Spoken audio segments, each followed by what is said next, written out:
Hi everyone, today we're here to talk about the new user groups feature in iTheme Security Pro. It's a brand new way for you to manage your site's user security.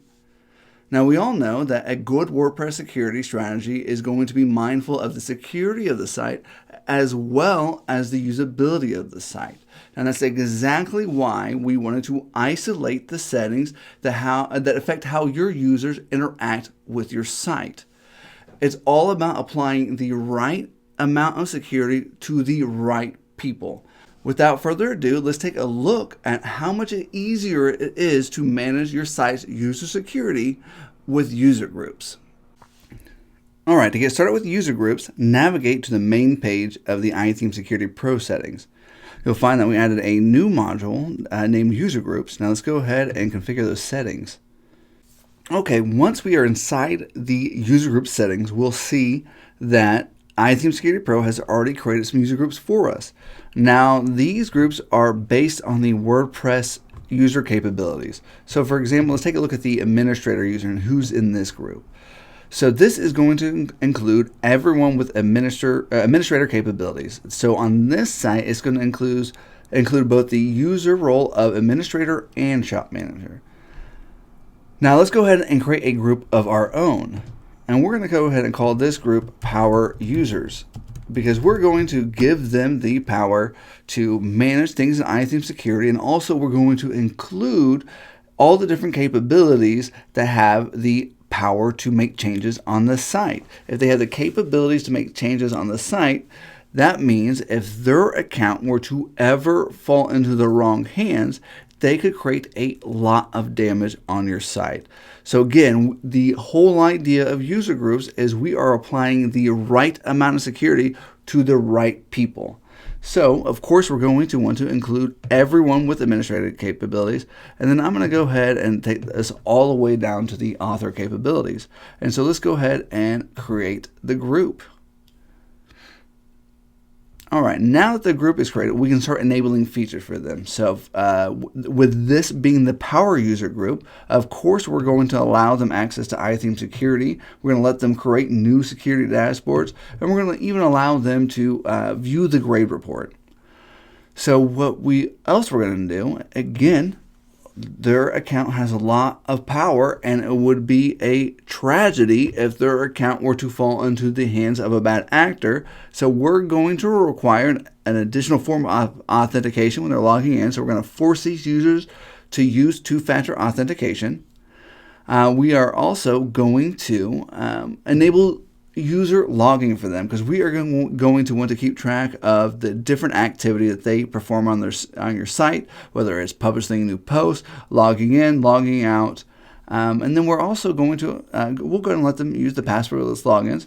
We're going to have them use the trusted devices feature. We're going to require them to use strong passwords, and we're not going to allow any user of this group to use a password that has been that's appeared in one of the breaches tracked by the Have I Been Pwned API. So let's go ahead and click Save. All right, so now that we have these settings saved, let's go ahead and take a look at how the actual security setting modules are a little bit different. Let's go ahead and take a look at the password requirements. So we can see that these are all the different users that are required to have a strong password. So you can also disable the requirements from here, and now we'll go ahead and update that for those members in that particular user group. So again, let's go ahead and create another user group. So now that we're back in the user group setting, let's go ahead and create a new group. We're going to call this new group the customers. Now this group is very different from our power users. They're not going to have access to very much outside of their own account. So since they don't have a lot of power, you don't have to force a lot of security on them, because again, it's a balance between security and usability, and your customers who are trying to log in and possibly give you money, we're going to want to make that as easy as possible for them. So let's go ahead and in this group include all the users that have the subscriber capabilities, and on this site it's going to include both the subscriber and customer user roles. So let's go ahead and click Create. All right, so now we can enable features for them. We don't want them to have access to any of this stuff. We don't want to force two-factor on them. We can allow them to remember their device. We don't need to monitor their activity. We can allow them to use the easy passwordless login method. And if they choose to enable two-factor authentication for their account, will allow them to bypass it again, just removing the restrictions from them to access their account and site. And then you can disable the require strong password requirements. They can use a strong password if they want to. However, I definitely would recommend enabling the refuse compromise password for these group of users for two main reasons. The first being, if their account is compromised using credentials that have appeared in the Have I Been Pwned database breach, that means everyone has access to them. But they're not going to blame themselves for using a password that has been a part of a database breach. They're going to unfortunately blame you.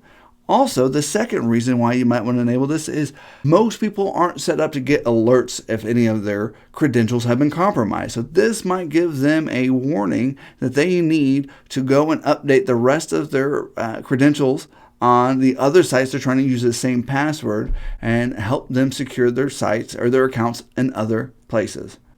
All right, hey, thanks so much, guys, for taking the time to watch this video today. And don't forget to subscribe to see more videos about all things WordPress.